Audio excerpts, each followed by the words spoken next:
सुप्रभात बच्चों। चलिए कक्षा 12 में शुरू करते हैं। पीयूष प्रवाह है, अध्याय दूसरा, सत्य के प्रयोग, भाग तीसरा। बिंदु है बलवान से भिड़त। अब एशियाई अधिकारियों की ओर लौटे। एशियाई अधिकारियों का बड़े से बड़ा थाना जोहान्सबर्ग में था।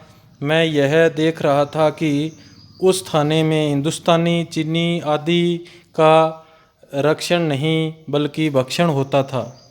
मेरे पास रोज़ शिकायतें आती, हकदार दाखिल नहीं हो सकते और बिना हक वाले 100 पाउंड देकर चले आ रहे हैं।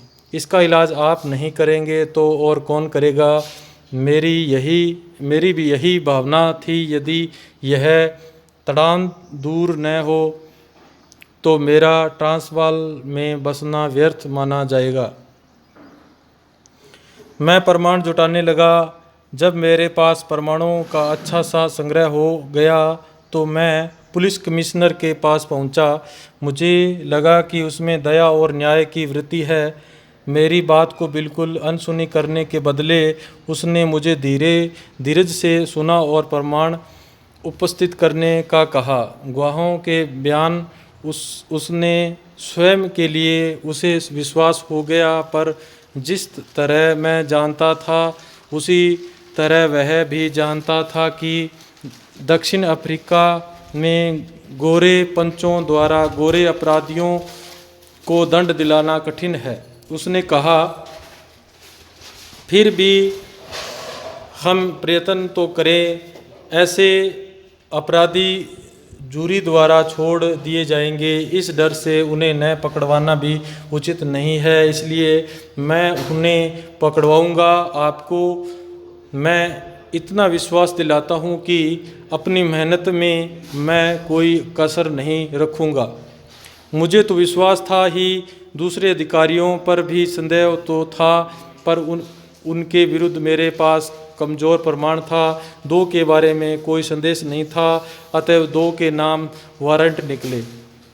मेरा आना जाना छिपा रह ही नहीं सकता था। कई लोग देखते थे कि मैं प्राय प्रतिदिन पुलिस कमिश्नर के यहाँ जाता हूँ।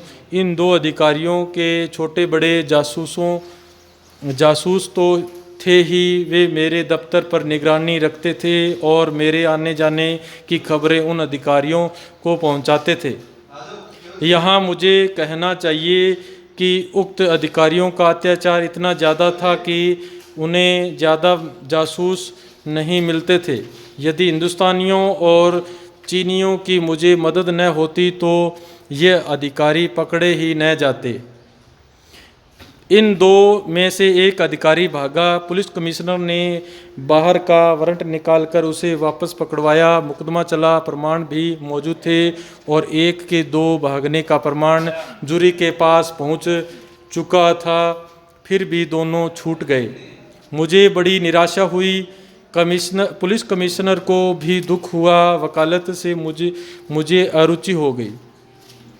बुद्धि का प्रयोग अपराध को छिपाने में होता देखकर मुझे बुद्धि ही अप्रिय लगने लगी। दोनों अधिकारियों का अपराध इतना प्रसिद्ध हो गया था कि उनके छूट जाने पर भी सरकार उन्हें रख नहीं सकी। दोनों बर्खास्त हो गए और एशियाई विभाग कुछ साफ हुआ। अब हिंदुस्तानियों को धीरज बंधा और उनकी हिम्मत भी बढ़ी। इससे मेरी प्रतिष्ठा बढ़ गई, मेरे धंधे में वृद्धि हुई।